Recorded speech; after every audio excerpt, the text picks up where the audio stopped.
நமஸ்காரம்.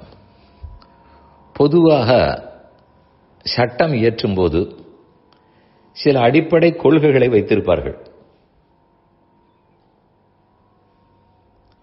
இன்ஈக்குவல்ஸ் cannot be treated equally என்று ஒன்று சொல்லுவது உண்டு. ரெண்டு பேர் சமமாக இல்லை என்றால் அவர்களை சமமாக ட்ரீட் பண்ண முடியாது. ஒருத்தர் உயரமாக இருக்கிறார், இன்னொருத்தர் குள்ளமாக இருக்கிறார். ரெண்டு பேரையும் பார்த்து அதோ அந்த உயரத்தில் வைத்திருக்கிற தட்டை எட்டி எடுங்கள், ஏதோ ஒரு தட்டு வைத்திருக்கிறேன், கபோர்டுக்கு மேல வைத்திருக்கிறேன், அதை எட்டி எடுன்னு சொன்னால் அது ஒருத்தரால் முடியும், ஒருத்தரால் முடியாது.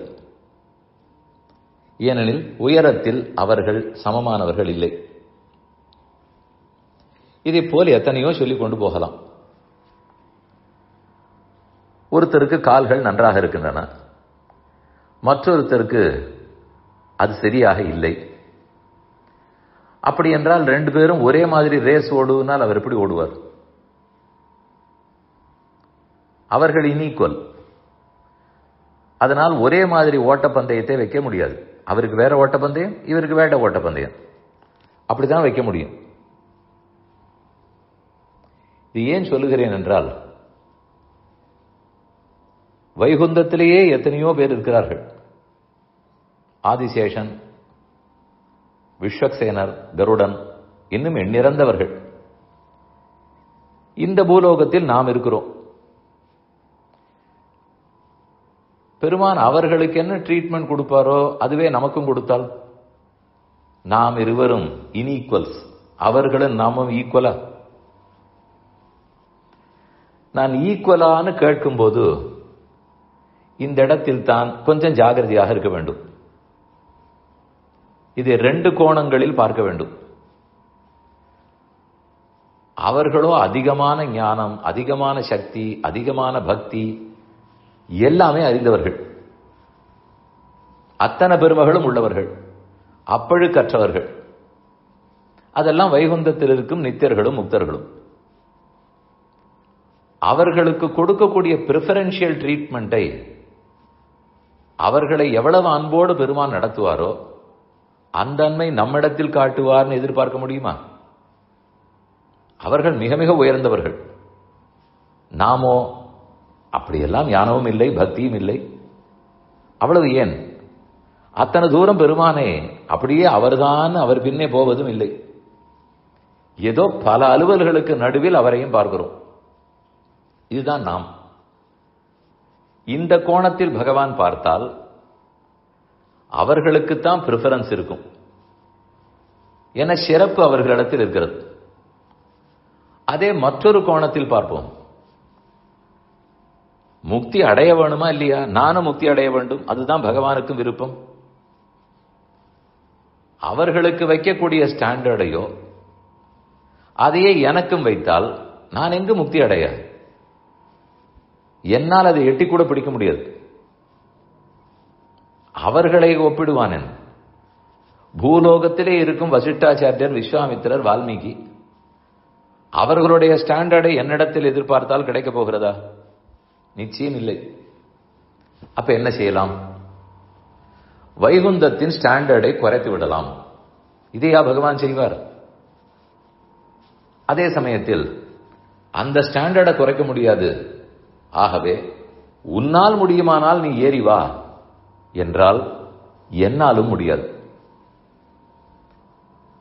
ஆகவே எனக்கு ஒரு பிரிஃபரன்ஸ் கொடுக்க வேண்டியுள்ளது. வசிஷ்டர் விஸ்வாமித்திரருக்கு இல்லாத பிரிஃபரன்ஸ் எனக்கு கொடுக்க வேண்டும். என்னால் இயலாது, ஹெல்ப்லெஸ். ஒரு பக்கம் பார்த்தால் அவர்களுடைய பெருமையை பார்த்து அவர்களுக்கு பிரிஃபரன்ஸ் கொடுக்க வேண்டும். இன்னொரு பக்கம் பார்த்தால் என் இயலாமையை பார்த்து எனக்கு பிரிஃபரன்ஸ் கொடுக்க வேண்டும். அவர்களுடைய கிரேட்னஸை பார்த்து அவர்களுக்கு பிரிஃபரன்ஸ் கொடுப்பாரா? என்னுடைய ஹெல்ப்லெஸ்னஸை பார்த்து எனக்கு பிரிஃபரன்ஸ் கொடுப்பாரா? பெருமான் இரண்டையும் செய்கிறார். அதுதான் ஆச்சரியம். உலகத்தில் எங்குமே இப்படி ரெண்டு கோணத்தில் பண்ணுவது ரொம்பவே கஷ்டம். ஆனால் அப்படி பண்ணால்தான் எதுவுமே நன்றாக இருக்கும். அதற்கென்று முக்தி அடைவதற்குண்டான ஸ்டாண்டர்டை எல்லாம் அவர் குறைத்து விட மாட்டார். நீ இவ்வளவு பக்தி பண்ணாலே கொடுத்து விடுகிறேன், அங்க போனாலும் நீ சுமாராகவே இருக்கலாம், அப்படிலாம் அவர் சொல்லுவதே இல்லை. என்னென்ன முயற்சி பண்ணி எப்படியெல்லாம் என்னை உயர்த்த முடியுமோ அது அத்தனை எனக்காக செய்கிறார். என்னை உயர்த்தி விடுவார். வைகுந்தத்தை குறைக்க மாட்டார், என்னைத்தான் உயர்த்துவார்.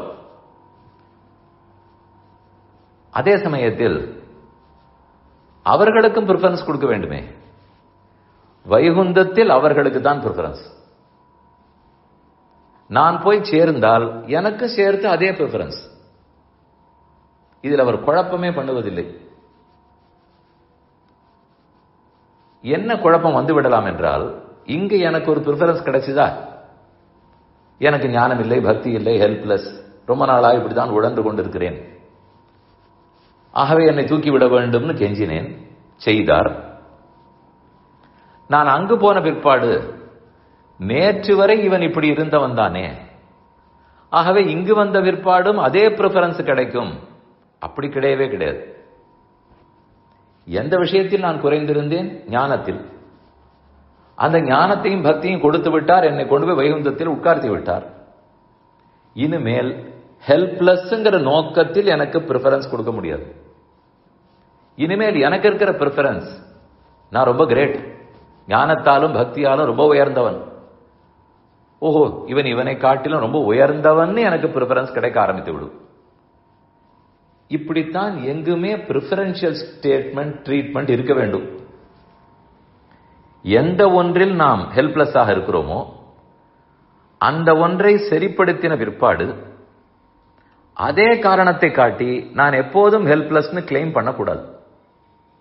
அப்படி வைகுந்தத்தில் நடப்பதே இல்லை. பூலோகத்தில் இருக்கும்போது எனக்கு ஞானம் குறைவு, ஆகவே எனக்கு பிரிஃபரன்ஸ் கிடைச்சது, கை கொடுத்தார். அங்கு சென்ற பிற்பாடு ஞானத்துக்கு நிறைவு. இனிமேல் இந்த பிரிஃபரன்ஸ் எனக்கு கிடைக்காது, சிறப்பானவன்கிற பிரிஃபரன்ஸ் எனக்கு கிடைக்க ஆரம்பித்து விடும். இப்படித்தான் எல்லா கோணத்திலும் ஈக்குவல்களுக்கு ஈக்குவலாக ட்ரீட்மெண்ட் கிடைக்கும். இன்ஈக்குவல்ஸுக்கு கண்டிப்பா யார் சமப்படுகிறார்களோ அவர்களுக்கு பிரிஃபரன்ஸும் கிடைக்கும். எதில் சமப்பட்டார்களோ, குறைவாக இருந்தார்களோ அதை நிறைவுபடுத்தி நிறைவாளர்களோடு அமர்த்தி விடுவார்.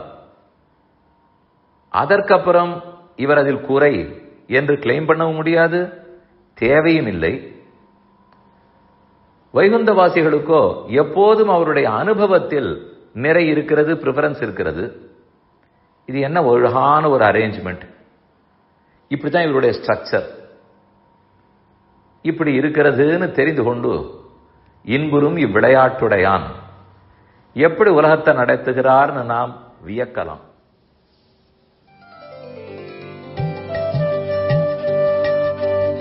இந்த என் பணி ஆடியோவை உங்களுக்காக வழங்கியவர் வேலுக்குடி ஸ்ரீ கிருஷ்ணன் சுவாமி. இந்த ஆடியோவை தினமும் உங்கள் மொபைலில் பெற கிஞ்சித் என் பணி KINCHITENPANI என்ற ஆப்பை கூகுள் பிளே ஸ்டோரிலோ அல்லது ஆப்பிள் ஐஸ்டோரிலோ டவுன்லோட் செய்து கொள்ளவும்.